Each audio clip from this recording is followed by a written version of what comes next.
So let's kick things off talking a little bit about a 1-4-5. Now, a 1-4-5 is the most common chord progression that you will find in blues. Blues can be pretty complex, but when you strip it right back to its basic form, it's pretty straightforward and it's easy for you to achieve. Now, a basic blues is made up of 3 chords, and they are referred to as a 1-4-5, which means chord number 1, chord number 4, and chord number 5 from a corresponding scale. Now, these can be played as major chords, these can be played as minor chords, depending on the mood and type of blues. We're building up to playing a 1-4-5 12-bar blues using major chords. But to start off with, we're going to play these using the most basic and straightforward chord type, which is the power chord. It is possible to play a blues with power chords.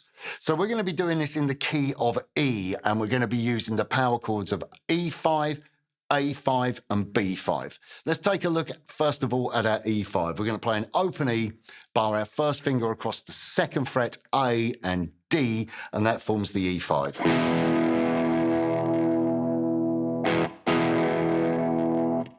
Then we're going to drop our first finger down, so we're barring across the D and the G string at the 2nd fret and play the open A. And that gives us chord number 4, and that is our A5.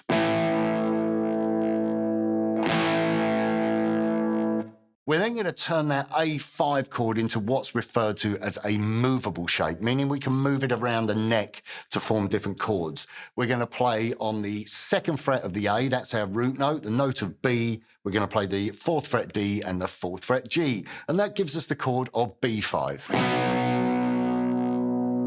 So our 1-4-5 in the key of E is E5, A5, and B5. Now that should be a fairly familiar sounding chord progression. It is used in many different types of music, but it's very much associated with blues, albeit that we're playing it with power chords. Now let's talk a little bit about the structure of the blues. Now, the blues traditionally has a set structure, which is referred to as a 12-bar blues, meaning it is made up of 12 bars. Now, each bar that we are going to be counting is going to contain 4 beats. So a bar, 1, 2, 3, 4. So you're going to have 12 of those in total. And those will help you guide you through the chord progression and the order of the chords. So what we're going to do to start off with is we're going to play an E5 chord for a total of 4 bars. But to keep it nice and straightforward, we're only going to strum twice in the bar. We're going to strum on beat 1, hold the chord for beat 2, and then strum again on beat 3 and hold the chord for beat 4. So you'll get 1, hold, 3, hold, 1, hold, 3, hold. So that will sound something like this. 3, 4.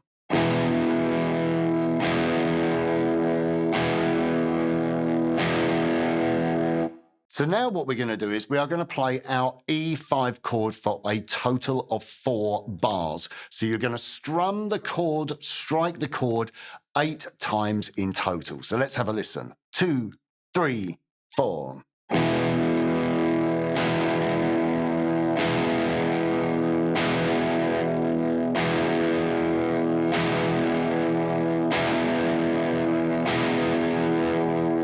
Okay, on to the next 2 bars, and we're going to play A5, and we're going to strike the chord in exactly the same way. So we're going to play on beat 1 and beat 3. So we'll play that chord, we're going to strike that 4 times. 2, 3, 4.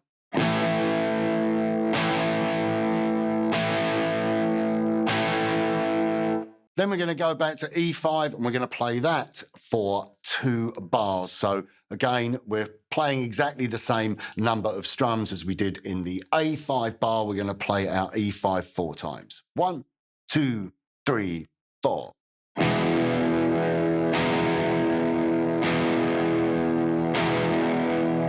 Okay, now we're going to play our 5 chord. We're going to go up to the B5 and we're going to strike that twice. We only play the B5 for 1 bar.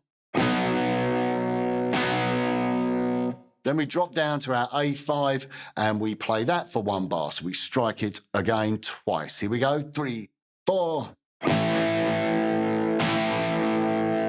The final two bars of our blues are referred to as the turnaround. Now, the turnaround signifies the end of our 12-bar sequence and also prepares our listener for the next sequence to come. It kind of gives us that, okay, this is the end of our 12-bar sequence and we're going to start again. Now, traditionally, 12-bar turnarounds can be played in all manner of different ways. Single notes, following a bass line, we can play little chord fills that are chromatic as they either descend or ascend. But we're just going to outline our turnaround with chords. We're going to play, for the first bar of our turnaround, we're going to play E5 for one strum, so 2 beats, and then A5 for 1 strum, so 2 beats of A5. So you'll get this: 3, 4.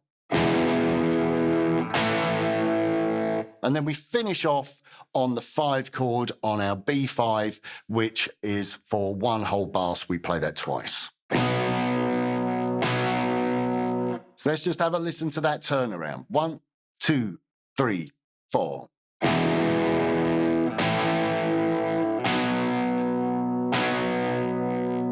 Okay, so that's nice and straightforward. So really take care with the chords. Make sure that you play them nice and cleanly. Don't strike any unwanted open strings and pay attention to your counting. This is really important at this early stage of mastering a 12-bar, being able to count out the bars. Okay, so now it's your turn to practice your 1-4-5 12-bar chord progression using our 3 power chords: E5 chord 1, A5 chord 4, B5 chord 5.